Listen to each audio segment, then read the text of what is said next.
Bismillahirrahmanirrahim. Allahumma aftah alaina hikmataka wa syur alaina min khazaini rahmatika ya arhamar rahimin. Rabbi shrah li sadri wa yassir li amri wahlul 'uqdatam min lisani yafqahu qawli. Rabbi zidna ilman warzuqna fahman waj'alna minas salihin. Amin. Amin. Okey, baik. Kita teruskan. Okey, 2 minggu lepas kita dah pun belajar tajuk kemahiran saintifik. Okey, tajuk kemahiran saintifik ni apa? Tajuk kemahiran saintifik ni kita belajar macam mana cara untuk kita nak buat eksperimen, apa yang kita perlu tahu, macam mana cara kita nak memerhati, nak kelaskan objek. Okey, itu kita dah belajar yang pada kelas yang lepas. Kan, ya, cikgu ulang balik, kita memerhati menggunakan 5 deria manusia, lihat, bau, rasa, dengar dan juga sentuh. Okey, jadi bila ditanya tentang deria, itulah yang kita kena jawab. Bila ditanya tentang organ deria, barulah kita jawab mata, hidung, mulut, lidah, kulit dan juga telinga. Itu organ deria. Kemudian masa tu juga kita dah pun belajar tentang kaedah mengelas. Kan kita nak kelaskan objek yang terbang dengan objek yang berjalan. Objek yang ada 2 kaki dengan objek yang ada 4 kaki. Itu kita panggil mengelas. Jadi hari ni kita nak belajar tentang apa pula? Okay, jadi kita tengok. Hari ni kita nak belajar kemahiran yang seterusnya. Kemahiran yang kita dah belajar, kita dah belajar kemahiran memerhati. Kita dah pun belajar kemahiran memerhati, melakar, kita dah belajar mengelas, kita dah belajar. Jadi hari ni kita nak belajar 2 perkara ni, iaitu mengukur dan berkomunikasi. Okey, 2 ni kita nak belajar sebagai pelajaran barulah hari ni. Okey. So jom kita tengok apa yang kita akan belajar tentang mengukur menggunakan nombor. Okey, kat sini kita tengok ada perbualan antara 2 orang murid, iaitu seorang murid perempuan dan lelaki. Dia cakap pasal apa? Dia cakap pasal berat. Okey, yang perempuan ni dia cakap berat saya 24 kilogram. Okey, lepas tu yang lelaki tanya, macam mana kamu ukur berat kamu? Macam mana dia tahu berat dia 24 kilogram? Kan dia ukur macam mana? Okey, lepas tu yang kawan dia perempuan ni pun bagi tahu dia menggunakan alat penimbang. Tu alat penimbang tu. Kita naik dekat atas tu, berdiri dan kita boleh baca berapakah berat kita, berat badan kita. Kemudian dia baca berat badan murid lelaki tu ialah 35 kilogram. Oh, kamu lebih berat daripada saya. Kenapa 35 kilogram tu lebih berat daripada 24 kilogram? Sebab 35 kan nombornya lebih besar, lebih banyak daripada 24. Jadi berat 35 kilogram tu dia lebih berat daripada 24 kilogram. Okey. Dan murid perempuan tu pun dia cakap, walaupun umur kita sama tapi berat kita berbeza. Walaupun kedua-duanya murid ni berumur 8 tahun. Macam kamulah 8 tahun kan. Dua-dua berumur 8 tahun tapi berat berbeza. Sebabnya contohnya Anis. Anis dengan Azwa contohnya. Adakah berat sama walaupun kamu dua-dua umurnya 8 tahun? Tapi tak sama. Sebab berat ni dia boleh jadi berbeza. Ada orang yang saiz badan dia kecil. Ada kawan kita yang saiz badan dia besar sikit. Ataupun dia tinggi sikit. Jadi menyebabkan berat tu akan berbeza. Tapi umur sama je. 8 tahun. Okey, jadi itu ialah kita ukur menggunakan nombor. 24, 35 itu ialah nombor. Kita guna untuk ukur berat. Lagi apa lagi benda yang kita boleh ukur? kita boleh ukur panjang kan. Panjang pembaris saya berapa cm. Pembaris kamu biasanya panjangnya 15 cm. Sentimeter itu ialah ukuran panjang. Yang kilogram tadi ukuran berat. Okey, jadi kita tengok lagi. Kita nak ukur ni, apa yang boleh kita gunakan untuk mengukur. Kat sini kita ada dua perkara, cikgu bagi dua benda yang kita boleh ukur. Dua ukuran yang kita boleh ukur. Iaitu yang pertama, kita boleh ukur panjang. Kita boleh ukur panjang macam ni. Panjang sesuatu objek.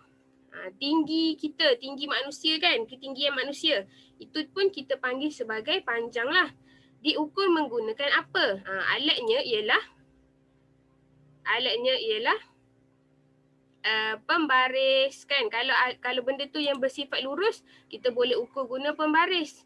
Macam buku contohnya kan. Macam buku ni, dia panjang kan, dia lurus je. Garisan dia lurus. Kita boleh ukur guna pembaris. Kan, macam ni kita boleh ukur guna pembaris. Tapi kalau benda yang bersifat dia tak lurus, dia bengkang-bengkok, macam mana kita nak ukur? Kita boleh ukur menggunakan benang, boleh ukur menggunakan tali yang kemudiannya kita padankan pada pembaris. Okey, nanti kamu akan belajarlah macam mana nak gunakan tali untuk ukur objek yang melengkung. Okey. Dan selain daripada kita gunakan pembaris, pembaris ni yang lurus kan, ataupun saiz yang kecil, panjang yang pendek tu, panjang yang pendek, ukuran panjang yang dia tak terlampau panjang, kita boleh guna pembaris. Tapi kalau kita nak ukur, contohnya nak ukur jalan kan, jalan raya. Macam mana? Jurutera ke apa ke dia nak ukur jalan raya tu, berapa kilometer, berapa panjang? Dia kena guna pita ukur. Adalah pita ukur. Untuk yang panjang je ada cara ukur dia menggunakan alat yang spesifik lah. Okay, jadi ini ialah contoh alat yang digunakan untuk mengukur panjang. Okay, seterusnya dalam ukuran kita ada satu perkara yang kita panggil unit piawai. Unit piawai ni ialah satu standard yang disediakan untuk kita tahu berapa panjang dia tu. Contohnya 1 cm.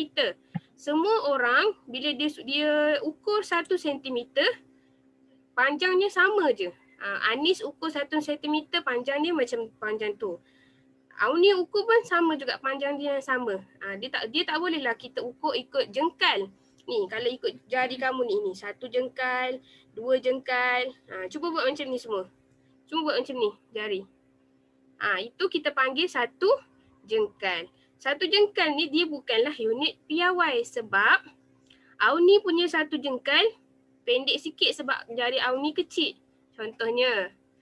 Lepas tu Syabir, jari Syabir besar sikit, panjang sikit. Jadi 1 jengkal Syabir lagi besar. Jadi kalau kita ukur satu benda, dia akan jadi tak sama. Jadi kita perlukan satu unit yang standard. Standard tu maksudnya seragam. Semua orang boleh gunakan unit yang sama dan hasilkan ukuran yang sama, iaitu sentimeter, meter, kilometer. Ini semua ialah ukuran yang piawai yang seragam. Contohnya sentimeter ni kita ukur macam dekat pembaris kamu tu, itu ialah unit sentimeter. Kalau meter ni dia macam pembaris kuning cikgu yang kat sekolah tu, yang panjang tu, yang cikgu guna nak tunjuk kat whiteboard tu. Itu ialah 1 meter. Itu contohnya kalau macam kita nak beli kain kat kedai ke kan, kita akan guna, saya nak beli kain ni 5 meter, kita akan guna unit meter. Kalau kilometer selalunya kita jumpa dekat mana? Kilometer ni kita selalu jumpa dekat signboard. Nanti kalau kamu jalan-jalan kan, naik kereta, dekat satu signboard warna biru dekat tepi jalan tu, dia tulis Kuala Lumpur 350 km. Dia akan guna unit kilometer. Maksudnya kilometer ni dia lagi panjang jarak dia daripada sentimeter dan meter. Okey, itu untuk unit panjang. Kemudian kita belajar pula tentang unit berat. Dekat tepi ni ada unit berat. Ukuran berat. Bukan unit, ukuran berat. Macam mana cara nak ukur berat? Kita guna alat penimbang lah. Kan ada alat penimbang bersaiz kecil untuk ukur benda yang ringan. Contohnya nak ukur berapa berat tepung nak masuk dalam adunan kek contohnya. Berapa banyak tepung nak masuk dalam adunan kek. Itu kita guna ukuran penimbang yang kecil. Kalau kita nak ukur manusia kan, nak ukur berat manusia, berat orang, kita guna penimbang yang besar sikit. Okey. Dan unit piawai untuk berat ni ialah kilogram ataupun gram. Gram ni dia lagi sikit lah daripada kilogram. Kilogram tu lagi berat. Okey. Itu ialah ukuran berat dan juga panjang. Okey. Seterusnya, inilah cara kita nak ukur. Jadi dalam ukuran ni juga kamu akan tentukan apa benda yang lebih tinggi dan lebih rendah berdasarkan ukuran. Bila kita ukur satu benda tu ada nombor yang lebih besar, maksudnya dia ialah lebih panjang. Kalau ukuran berat, nombor yang lebih besar tu ialah lebih berat. Okey, seterusnya. Dan yang kemahiran yang seterusnya, kemahiran proses sains yang seterusnya ialah berkomunikasi. Okey, selepas kita buat apa-apa uji kaji, lepas kita dapat apa-apa maklumat, kita perlu tahu macam mana nak sampaikan maklumat. Itulah yang kita panggil sebagai komunikasi. Okey, bila kita buat contohnya kita tanya dekat kawan kita. Okey, kita tanya kat cikgu, "Cikgu, hari ni siapa yang bertugas untuk bersihkan kelas?" Cikgu pun bagi tahu, hari Isnin, Ismail dengan Ramlah kena menyapu. Rizal kena bersihkan tingkap. Teven dengan Mazlan kena menyusun meja. Adibah kena padam papan putih. Ni dekat dalam jadual ni. Jadi macam mana nak bagi tahu dekat setiap murid ni? Macam mana nak bagi tahu kat semua murid ni yang dia kena bertugas pada hari tu? Jadi cikgu dia letakkan dalam bentuk jadual supaya semua murid dapat maklumat. Supaya semua murid akan dia tahulah apa tugas dia. Okey. Macam tu juga kalau kita pergi melawat ke ladang contohnya, ke sebuah ladang, kita melawat ke ladang tu, kita ada nampak dekat ladang tu ada haiwan.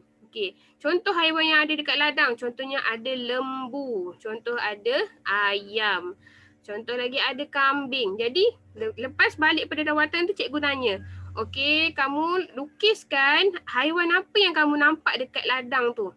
Jadi daripada apa yang kamu nampak tadi, kamu pun lukis. Okey, bila kamu lukis, maksudnya itu ialah kamu menyampaikan maklumat. Cikgu tahu, rupanya Syabir dia nampak tadi dekat ladang tu, dia nampak ada biawak. Contohnya, Syabir je lukis biawak. Orang lain tak lukis biawak, maksudnya Syabir je yang nampak biawak tu. Itu maklumat yang Syabir ada, Syabir lukis dan Syabir bagi pada cikgu untuk cikgu tahu. Itu maksudnya Syabir berkomunikasi menggunakan gambar. Bila kita lukis, maksudnya kita gunakan gambar. Ataupun contoh lain, cikgu kata, "Okey, lukiskan daun yang kamu lihat dekat rumah kamu." Kalau kamu pun lukis daun, kamu warnakan. Tiba-tiba cikgu nampak Nazran dia warnakan daun dia, ada satu daun warna kuning. Kenapa daun dia warna kuning kan? Yang lain semuanya daun dia warna hijau. Rupa-rupanya satu daun tu memang warna kuning Nazran nampak sebab dia layu. Satu daun tu je yang layu.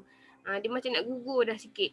Jadi cikgu tahu maklumat tu sebabkan Nazran lukis. Nazran gunakan warna yang betul menyebabkan cikgu dapat maklumat. Itulah cara kita berkomunikasi. Selain daripada gambar, selain daripada kita boleh lukis, kita juga boleh buat carta macam ni. Ni carta.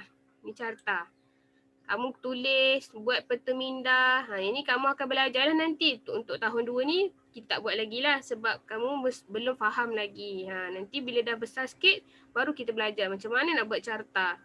Kemudian, menggunakan graf ataupun carta palang. Itu kita berkomunikasi, sampaikan maklumat menggunakan carta palang. Macam ni contohnya, dia buat ni graf ni berapa bilangan murid dalam satu kelas tu. Okey, murid lelaki ada 9 orang. Macam mana cikgu tahu 9 orang?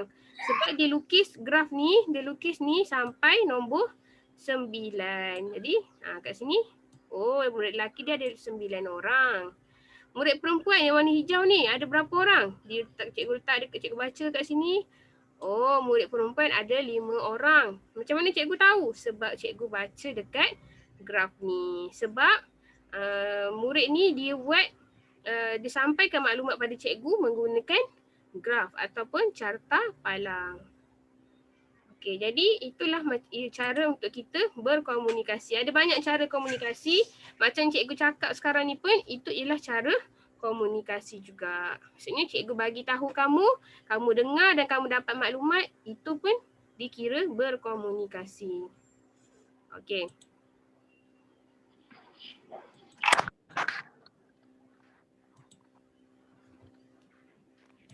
Seterusnya, okey, kita pergi pula kepada kemahiran manipulatif. Tadi kita belajar kemahiran proses sains. Sekarang ni kita tengok pula kemahiran manipulatif. Apa itu kemahiran manipulatif? Okey. Kemahiran manipulatif ialah kemahiran menggunakan peralatan dan bahan sains dengan betul ketika menjalankan penyiasatan. Kalau kita buat uji kaji, contohnya cikgu kata, okey hari ni kita nak buat uji kaji antara bahan apa yang boleh larut dalam air. Kita kena guna air, kita kena guna gula contohnya. Macam mana kamu tuang air, macam mana kamu cedok gula, tumpah ke tak tumpah. Itu ialah kemahiran manipulatif. Contoh yang pertama ni, kemahiran manipulatif yang pertama, menuang cecair. Okey, cikgu kata, okey, tuangkan air tu sebanyak 50 mililiter. Kamu pun tuangkan tanpa tumpah, tanpa menyebabkan dia punya silinder penyukat tu jatuh, tumbang ke apa. Itu maksudnya kamu ada kemahiran yang baik. Kamu tuang dah lah tak tumpah. Lepas tu tak pecah, tak ada kerosakan apa-apa. Maksudnya kamu ada kemahiran yang baik. Kemudian kemahiran mengendalikan spesimen hidup. Okey, apa maksud spesimen hidup ni? Spesimen hidup ni ialah apa-apa hidupan yang kita ambil untuk kita buat uji kaji. Kita tangkap seekor siput. Macam mana cara kita nak pegang spesimen ni? Macam mana cara kita nak pegang siput ni? Okey. Jadi itu ialah mengendalikan spesimen hidup. Bila kita nak pegang benda hidup, kita kena pakai sarung tangan. Sebab kita tak tahu siput tu entah pergi mana-mana sebelum ni. Siput tu mungkin ada kekotoran pada siput tu. Ataupun mungkin juga ada haiwan kalau tu dia berbisa, berbahaya. Jadi kita kena pegang dengan pakai sarung tangan. Kalau haiwan tu haiwan berbisa, kita tak boleh pegang sesuka hati dengan tangan je. Kita kena ada alat, kena belajar macam mana cara nak pegang.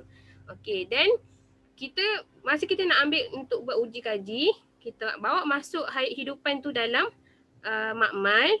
Kemudian kita buat uji kaji. Kita nak tengok apakah ciri-ciri fizikal siput. Apa yang kita nampak ada pada siput. Kita pun tengok, letak dalam satu bekas dan kita tengok. Kita tak boleh bunuh dia. Kita tak boleh bunuh dia sebab kita tangkap dia sebab kita nak tengok je. Jangan kita pergi bunuh dia. Tolak-tolak dia dengan pembaris sampai dia cedera. Tak boleh. Itu bukan amalan yang baik. Kita cuma ambil untuk kita tengok je. Jangan buat apa-apa dekat dia. Jangan buat jahat dekat dia kan. Dah siap kita tengok apa yang ada pada siput tu. Oh, siput ni tak ada kaki. Oh, siput ni dia ada cengkerang. Okey, dah habis kita tengok semua. Kita kena lepaskan semula dekat tempat kita ambil. Jangan kita simpan dalam balang, bawa balik rumah nak main. Tak boleh. Jangan buat macam tu, tak baik kan. Sian siput tu kan. Keluarga dia tunggu dekat rumah tak balik-balik. Kenapa? Sebab kena tangkap. Jadi kita jangan bawa balik rumah, kita jangan bunuh dia. Kita kena lepaskan semula dekat tempat yang kita ambil dia. Okay, itu cara untuk mengendalikan spesimen hidup. Kita kena jaga keselamatan diri kita dan juga keselamatan hidupan tu. Okey, nanti dalam masa 10 minit kalau kita dah habis mati, boleh klik semula dekat link yang tadi tu link Zoom tadi. Sekarang ni dia okey lagi, kita sambung dulu. Okey. Seterusnya, melakar bunga raya, bika dan air. Ini contohnya lakaran, untuk buat lakaran. Bila kita guna, kita buat eksperimen tu memerhatikan bunga raya. Kita kena tahu macam mana cara nak melakar. Dan macam mana bila kita dah lakar, kita kena pandai labelkan. Apa maksud label ni? Bila kita masukkan apa dia punya nama bahagian dia. Ni kan bunga raya kan, kita pun tulis bunga raya. Kita tulis kat sini bunga raya. Kemudian ada bahagian ni nama dia apa? Ini nama dia kelopak. Kita tulis kelopak. Itu maksudnya kita label. Ya? Ya? Muka surat berapa? Ini dalam buku, tak nampak dekat slide? Nampak? Nampak. Okey, sekejap. Dalam buku pada muka surat Teks ke aktiviti? 13. Buku teks muka surat 13. Boleh tengok kat buku teks kalau tak nampak. Kalau nampak boleh tengok dekat sini. Okey, jadi kalau untuk melakar tu kita pun kena tahu macam mana nak labelkan bahagian-bahagian objek-objek yang kita lukis. Bika, kita tulis bika. Dalam bika tu ada apa? Ada air, tulis air. Kalau kita lukis air garam, tulislah air garam. Contohnya lah. Okey. Jadi itu ialah melakar. Okey, seterusnya.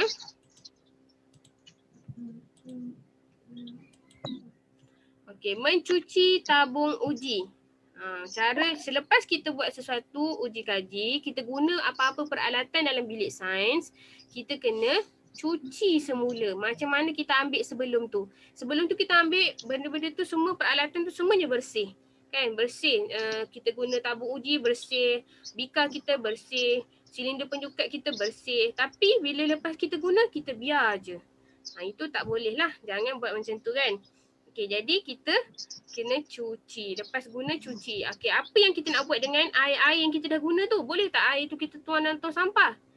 Okey, apa-apa sisa yang kita guna yang berbentuk cecair, yang macam air tu, minyak ke, air garam ke, air apa-apa ke, kita kena tuang dalam sinki. Okey, benda-benda yang bersifat keras, pepejal, kertas ke, ataupun apa-apa yang keras, yang tak boleh masuk dalam sinki, kita kena buang dalam tong sampah supaya sinki kita tak tersumbat. Okey. Dan kemahiran yang terakhir ialah menyimpan bika dan menyimpan kanta pembesar. Bukan bika dan kanta pembesar je kena simpan. Semua peralatan yang kita guna kita kena simpan balik dekat tempat dia dengan cantik, dengan kemas. Jangan biar sepah. Nanti mungkin akan datang kita nak guna lagi peralatan yang sama, kita tengok elok lagi. Sebabnya sebelum tu kita dah simpan dengan baik. Kalau kita letak sepah-sepah kan, bila kita nak guna lagi sekali tengok dah tak ada, dah hilang dah pecah dah. Okey, jadi kita kena jaga semua peralatan tu macam kita nak guna lagi. Walaupun bukan hak milik kita sendiri. Okay. Itu ialah kemahiran manipulatif. Okey, sekarang ni kita pergi pada latihan. Okey, supaya lepas ni bila kamu nak buat latihan, kamu dah pun faham macam mana cara nak buat. Untuk yang tak ada buku, cikgu akan letak gambar ni dalam Google Classroom untuk kamu rujuk nanti. Okey, untuk yang tak ada buku, kamu boleh guna kertas dan tulis jawapan sahaja. Tak payah salin gambar dan soalan. Cikgu, buku surat berapa? Okey, untuk latihan ni bermula daripada muka surat 5. Bermula daripada muka surat 5. Kalau kamu ada buku aktiviti boleh tengok. Okey, tengok pada muka surat 5, apa yang kamu perlu buat? Tajuk dia yang manakah lebih banyak? Ada dalam gambar kat situ, ada balang A dan balang B. Balang A boleh diisi penuh dengan 2 cawan. Dia bagi tahu dah 2 cawan. Dan balang B pula boleh diisi dengan 4 cawan air. Okey. Jadi antara balang A dan balang B, yang manakah yang boleh isi dengan lebih banyak? Balang A boleh isi air lebih banyak ke balang B boleh isi air dengan lebih banyak? Antara 2 cawan dengan 4 cawan, yang mana lebih banyak? 4 cawan. 4 cawan. 4 cawan tu balang A ke balang B? Balang B. Balang B. Jadi untuk soalan nombor 1 kita pun tulis balang B. Balang B lebih banyak. Okey, letak macam tu. Nanti kamu buat sendirilah nanti. Okey, balang B lebih banyak daripada balang A. Jadi masukkan lagi kat sini jawapan dia balang A. Cikgu, Ya saya. line saya tak ada. Okey. Siapa tu yang ketiga? Okey. Ya. Subjek apa? Ha? Subjek apa? Subjek apa? Ya Allah Nazran, dah belajar ni. Kita belajar sains sekarang ni Nazran. Okey. Okey, jadi kita pun masukkan balang B lebih banyak daripada balang A. Okey, dan seterusnya air daripada balang A dipindahkan ke dalam bikar C. Okey, daripada balang A tadi boleh isi 2 cawan. Bila dia masukkan dalam bikar C, dia ada di paras ni. Jadi kamu rasa kalau balang B tu yang boleh isi 4 cawan tu, bila kita tuang dalam bikar ni, dia berada di paras mana? Jadi kamu kena lukis. Kalau ni paras, kalau sampai sini paras untuk 2 cawan, kalau 3 cawan kat sini, kalau 4 cawan kat sini. Jadi kamu pun lukis. 4 cawan sampai sini ni ialah untuk balang B. Nanti kamu lukis sendirilah dekat buku kamu kan. Ni contoh cikgu letak. Okey, jadi kamu lukiskan paras air. Okey. Kemudian selesai di muka surat 5, tengok pula pada muka surat 6. Okey, sebelum kita pergi pada muka surat 6, cikgu nak ambil nama dulu siapa yang datang, takut nanti kan kalau dia ni tak ada yang tak masuk. Cikgu. Okey, cikgu sebut nama. Cikgu sebut nama, yang mana nama yang cikgu tak sebut, kamu tolong bagi tahu Nama siapa yang nama dia cikgu tak sebut. Okey. Koyum. Hafsah. Azamuddin. Ya. Okey, Kalisha. Mujahid. Adina. Zaki.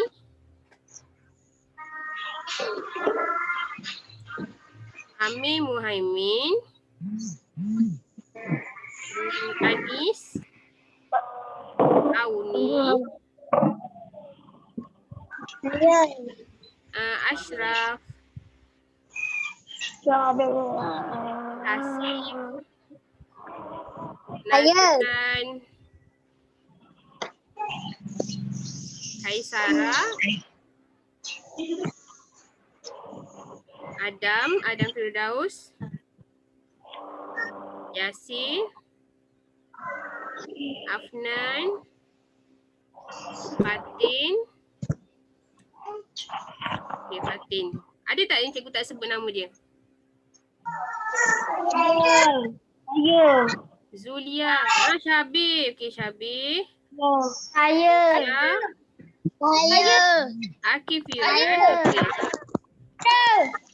Seorang-seorang. Akif Firas. Ashraf dah, cikgu dah sebut dah Ashraf. Okey, semula cikgu sebut sekali lagi Siapa yang cikgu tak sebut nama dia boleh bagi tahu cikgu. Okey, Koyum, Hafsah, Azamuddin, Kalisha, Mujahid, Adina, Zaki, Amir Muhaimin, Anis, Auni, Ashraf, Hasif, Nazran, Kaisara, Adam, Yasir, Afnan, Fatin, Syabir, Zulia, Akif Firas. Okey, semua cikgu dah sebut nama. Okey, selepas ni nanti dia mati, boleh masuk balik untuk cikgu terangkan ada beberapa muka surat lagi. Okey?